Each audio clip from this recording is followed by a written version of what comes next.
स्वागत है साथियों। आज हम उसी प्रक्रिया में कि जीवन सफल कैसे बनाएं, श्रावण मास के शुभ संयोग में गोमती चक्र से लाभ उठाएं।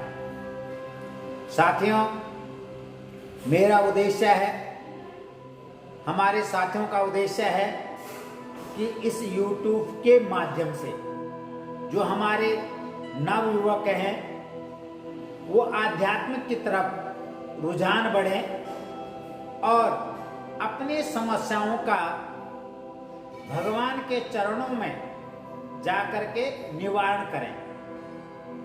तो आए,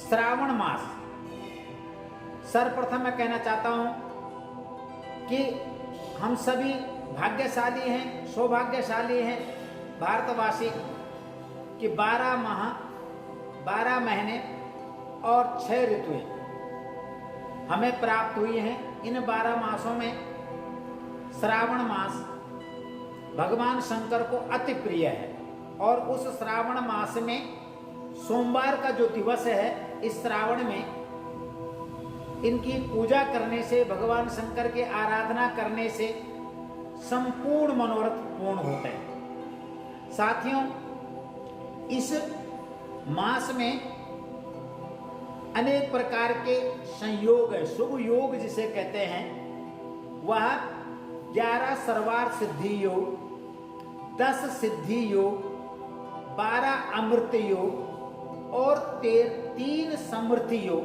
अमृत सिद्धि योग। इन अमृत सिद्धि योगों में, इन शुभ संयोगों में यदि हम भगवान की आराधना करेंगे, भगवान शंकर की प्रार्थना करेंगे, तो व्यक्ति के संपूर्ण मनोरथ पूर्ण होते हैं। क्योंकि भगवान शिव वैज्ञानिकता के जनक हैं और इतने दयालु हैं कि जो भगवान शंकर को जल, बेलपत्र, भांग, धतूरा से अर्पण करते हैं, भगवान शंकर को अर्पण करते हैं, तो भगवान संपूर्ण मनोरथ को पूर्ण करते हैं। तो साथियों, इन पूजा के साथ साथ, भगवान शंकर के अभिषेक के साथ साथ जो 5 या 7 गोमती चक्र भगवान शंकर को अर्पण करते हैं, शिवलिंग में अर्पण करते हैं, तो भगवान शंकर प्रसन्न हो जाते हैं। जो हमारे नवयुवक बेरोजगार हैं उनको रोजगार मिलेगा, जो राज्य नौकरी की तरफ प्रयासरत हैं उन्हें राज्य नौकरी प्राप्त होगी। यह अटल सत्य है। श्रावण मास में कई मित्रों ने कहा भाई इसकी पद्धति क्या है, किस प्रकार हमें उपवास रखना चाहिए।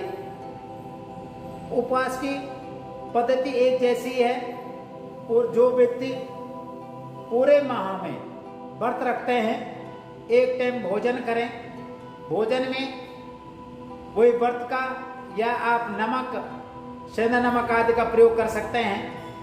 और जो सोमवार का व्रत रखते हैं तो पूरे माह में या केवल सोमवार का व्रत रखे हैं तो उसे उस दिन भगवान शंकर के आराधना जरूर करें और सफलता प्राप्त होगी। साथ में एक और चीज है कि गोमती चक्र के साथ साथ जो नींबू का रस का अभिषेक करता है, जो गन्ने का रस का अभिषेक करता है, जो शहद का अभिषेक करता है, शहद से माँ लक्ष्मी प्रसन्न होती है और गन्ने के रस से भगवान शंकर प्रसन्न होकर के सरस्वती की महान कृपा बनाते हैं। तथा जो नींबू का रस का अभिषेक करते हैं, उससे जो रोगी व्यक्ति है वो निरोग प्राप्त होता है, शत्रुओं में विजय श्री प्राप्त होती है। तो आज मैं आप लोगों को ये कहना चाहता हूँ कि भगवान शंकर को गोमती चक्र और नींबू का रस, शहद तथा गन्ने का रस अर्पण करें। तो अटल सत्य है कि जो व्यक्ति निरोगी हैं वो स्वस्थ हो जाएगा और गोमती चक्र से जो अनेक प्रकार की समस्याएं हैं या बहुत प्रयास करने पर भी राज्य नौकरी नहीं मिलती, रोजगार नहीं मिलता, व्यवसाय नहीं ठीक प्रकार चलता तो भगवान इन सोमवारों को भगवान शंकर के मंदिर में 5 या 7 गोमती चक्र चढ़ाएं तो उसे सभी अभिलाषाएं प्राप्त होगी, ऐसा मेरा विश्वास है। साथियों, मुझे पूर्ण विश्वास है कि आप लोग इस प्रकार के उपाय करने से अपने जीवन को सफल बनाएं और इस धार्मिकता के साथ साथ भगवान शंकर के चरणों में तन्मयता के साथ अपने मनोरथ पूर्ण करेंगे। यही मेरी शुभकामनाएं भी और शुभ आकांक्षाएं आशीर्वाद के साथ अभिवादन। धन्यवाद।